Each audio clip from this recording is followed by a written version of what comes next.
Salam cerdas, Ibu, Bapak, Saudara-saudara yang saya hormati. Sesi membaca berita dan komentar dari saya kali ini kembali membacakan sumber beritanya. Meskipun sebelumnya saya nanti memperlihatkan beberapa media yang memberitakan berasal dari sumber berita itu. Nah, berita yang dimaksud adalah terkait dengan siaran pers dari Bank Indonesia dalam hal survei keyakinan konsumen. Jadi tiap bulan Bank Indonesia itu melakukan survei, kemudian hasilnya dia rilis dan itu dikutip oleh berbagai media. Jadi kalau kita ketik di mesin pencarian keyakinan konsumen April 2025 itu banyak yang memberitakan, dan saya lihat berita-berita mainstream pun begitu. Kita baca sepintas judul-judulnya. Ini misalnya CNBC Indonesia, indeks keyakinan konsumen April 2025 di level 121,7, masih optimis. Di kontan.co.id, indeks keyakinan konsumen April 2025 naik, optimisme ekonomi mulai pulih. Bisnis.com, indeks keyakinan konsumen April 2025 naik, akhiri penurunan 3 bulan. Dan seterusnya ya. Pipa judulnya indeks keyakinan konsumen April 2025 tetap terjaga. Dan apalagi Antara ini juga sama, dan seterusnya ya. Jadi ada soal level optimis, ada kenaikan tipis. Jadi nyaris tidak ada berita yang highlightnya sentimen negatif ya. Mungkin Tirto sedikit kritis, konsumen naik tipis. Nah, mari kita lihat apa sumbernya ya. Tapi sebelumnya saya sudah baca sebagian berita ini. Ini mungkin sekali lagi saya mengingatkan, kalau boleh ya, tentu ini usul kepada para jurnalis. Ya, kalau ada rilis dari lembaga resmi seperti Bank Indonesia, Menko Perekonomian, atau Kementerian Keuangan, saya kira harus digali ya, tidak hanya dari kertas rilisnya itu saja atau pernyataan pejabatnya saja. Nah, Bank Indonesia ini jarang ya menyampaikan yang bersifat verbal ya, maksudnya bersifat mengundang. Beda BPS itu kan melakukan, Kementerian Keuangan melakukan. Kalau Bank Indonesia ini pada umumnya, kecuali pada saat rapat Dewan Gubernur ya hasilnya, tapi yang lain-lain ini mayoritas disampaikan dalam bentuk pernyataan tertulis saja. Nah, ini contohnya yang tadi di siaran pers tadi, survei konsumen April 2025, keyakinan konsumen terjaga. Ini dari Departemen Komunikasinya Bank Indonesia tanggal 9 Mei 2025. Tadi sepintas kan kita lihat tuh sudah judulnya aja, ada yang beberapa berita media mainstream mengambil judulnya, rilis ini. Dan ini juga relatif tidak seperti biasanya hanya pendek. Nah, jadi ini beberapa rilis belakangan ini hanya 2 paragraf nih. Dan kalimatnya juga tidak sepanjang biasanya Bank Indonesia. Mestinya itu juga menjadi dorongan ya buat jurnalis untuk mencari berita yang lebih panjang sumbernya. Nah, karena kalau tidak banyak diberitakan begini, ya boleh dong jurnalis mengembangkan rasa keingin tahuannya, ini apa ada yang kurang dinyatakan. Nah, saya bacakan aja dulu yang dinyatakan oleh Departemen Komunikasi Bank Indonesia. Survei konsumen Bank Indonesia pada April 2025 mengindikasikan keyakinan konsumen terhadap kondisi ekonomi terjaga. Hal ini tercermin dari indeks keyakinan konsumen April 2025 yang berada pada level optimis sebesar 121,7. Batas optimis itu 100 ya, kalau di bawah 100 namanya pesimis, di atas 100 optimis, itu indeks ini, nanti kita jelaskan sedikit. Lebih tinggi dibandingkan pada bulan sebelumnya, maksudnya Maret yang 121,1, jadi naik 0,6 persen poin. Ini tadi ada media yang kritis memberi judul naik tipis ya.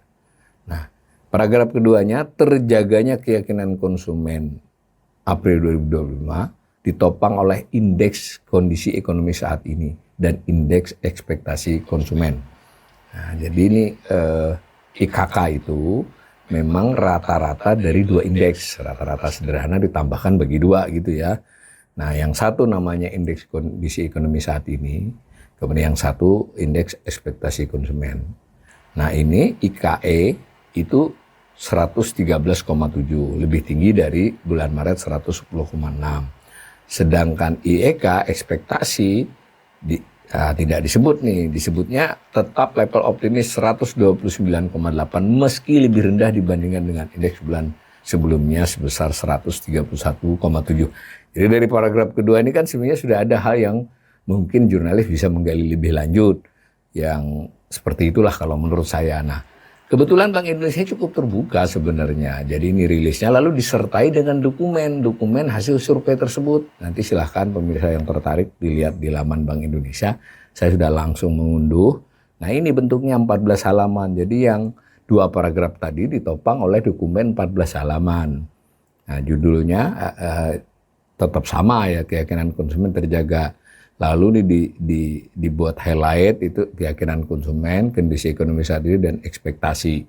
Nah, di sini ada gambar yang perkembangan indeks keyakinan konsumen. Jadi nggak hanya April terhadap Maret, itu dibuat dari 2023. Kalau saya sebagai ekonom tentu akan menggalinya sampai 4-5 tahun ke belakang karena kita sudah terbiasa melihat kan punya database kita.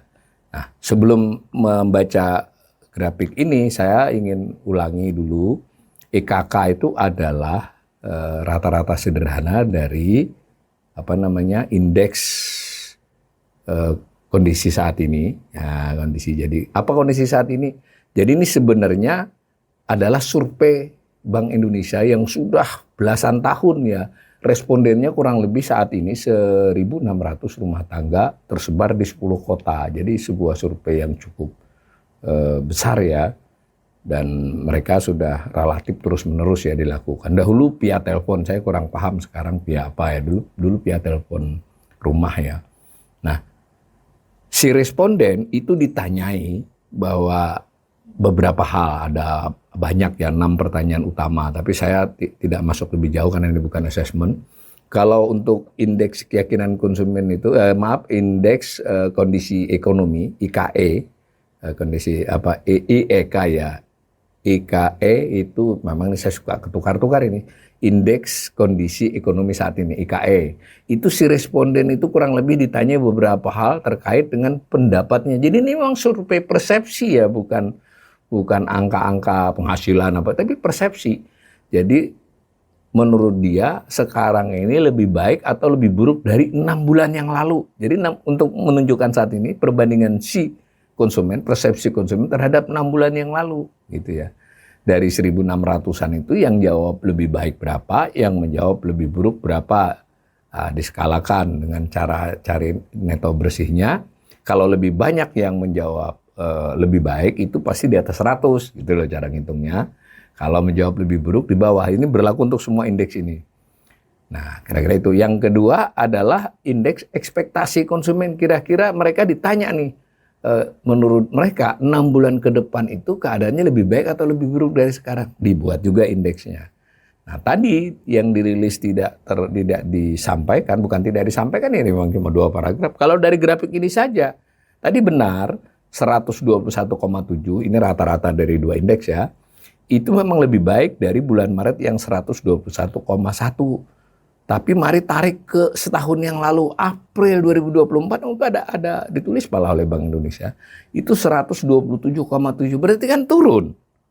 Jadi selama bandingan April 2024, maka IKK, indeks keyakinan konsumen 2025 ini turun. Nah saya tadi sudah mengolah, sebenarnya ini adalah terendah selama 3 tahun, di sini nggak kelihatan. Nah lalu bagaimana dengan penilaian terhadap saat ini ya, tadi yang disebut dengan indeks kondisi ekonomi saat ini 113,7 itu lebih baik dari Maret yang 110,6, tetapi juga lebih buruk dari setahun yang lalu yang 119,4. Nah begitu pula dengan ekspektasi 6 bulan ke depan itu bahkan selain lebih buruk dari bulan Maret juga lebih buruk dari April tahun lalu. Ini contoh saja. Nah ini bisa dibaca. Ini ada data tentang IKK, keyakinan konsumen per kelompok pengeluaran, karena dari responden itu dia kelompokkan menjadi 5 kelompok pengeluaran. Juga ada pengelompokan berdasarkan usia. Kemudian tadi terdiri dari 2 indeks ya. Nah yang indeks kondisi ekonomi saat ini juga terbagi menjadi 3 indeks. Jadi indeks, subindeks. Nah yang ditanyakan adalah tentang penghasilan saat ini dibandingkan 6 bulan yang lalu, kemudian ketersediaan lapangan kerja saat ini dibandingkan 6 bulan yang lalu, dan pembelian barang tahan lama, jadi entah itu furniture, motor, mobil, sekarang ini dibandingkan 6 bulan yang lalu lebih baik atau lebih banyak atau lebih sedikit, kurang lebih begitu. Nah, yang menarik adalah indeks penghasilan saat ini itu memang membaik ya, tapi sekali lagi kalau dibandingkan dengan April tahun lalu itu memang naik tapi tipis banget. Kemudian terkait dengan ketersediaan lapangan kerja ini juga membaik tapi tipis 101,8. Jadi itu hampir sama yang menjawab membaik dengan memburuk kan. Kalau 100 sama ya. Nah, itu dibandingkan 6 bulan setahun yang lalu juga lebih buruk ya, dan seterusnya. Ini cara membacanya, saya percepat saja. Nah, begitu juga, nah ini ada informasi tentang berdasarkan kelompok pengeluaran, kelompok usia tadi terhadap kondisi ekonomi saat ini, bahkan disediakan informasi tentang menurut kelompok pendidikan dari responden, kelompok usia juga. Nah, begitu juga dengan masing-masing tadi, kan indeks 2, yang indeks rata-ratanya 1 dibagi 2, 2-nya terdiri dari beberapa indeks. Di beberapa indeks ini kurang lebih 6 jumlahnya, itu juga ada komponen-komponen usia, komponen pengeluaran, rinciannya. Nah, tadi kita sudah memperlihatkan yang indeks kondisi ekonomi saat ini. Bagaimana dengan ekspektasi? Nah, ini ekspektasi ini memang dari dulu ekspektasi ini selalu di atas 100 ya. Itu mungkin tidak kaitannya persepsi orang Indonesia ini, ya mayoritas orangnya beriman ya, harus percaya hari esok lebih baik dari sekarang. Pada saat COVID saja itu hanya sebentar di bawah 100. Pada umumnya pada saat COVID melanda pun kalau ditanya 6 bulan ke depan, mereka lebih banyak bilang akan membaik, sehingga di atas 100 terus. Nah, tetapi kalau kita lihat begini, salah satu yang kita harus perhatikan adalah soal indeks ekspektasi ketersediaan lapangan kerja. Tadi sama dengan tulisan ini, jadi kelihatannya harus di-highlight bahwa ke depan pun mereka sekalipun masih optimis ada lapangan kerja, menurun dibandingkan bulan Maret maupun di tahun-tahun yang lalu dan seterusnya ya. Kurang lebih begitu kalau mau mengolah ini banyak.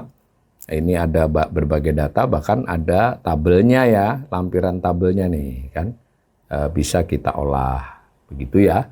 Mudah-mudahan informasi dari kanal ini buat para jurnalis mungkin selain melihat rilis atau hanya membaca tadi dokumen ini bagian narasi, boleh juga dong melihat data-data ini dibandingkan tahun lalu gimana, tahun sebelumnya bagaimana, dan seterusnya. Dan buat para pembelajar itu mungkin bisa menjadi kajian yang menarik.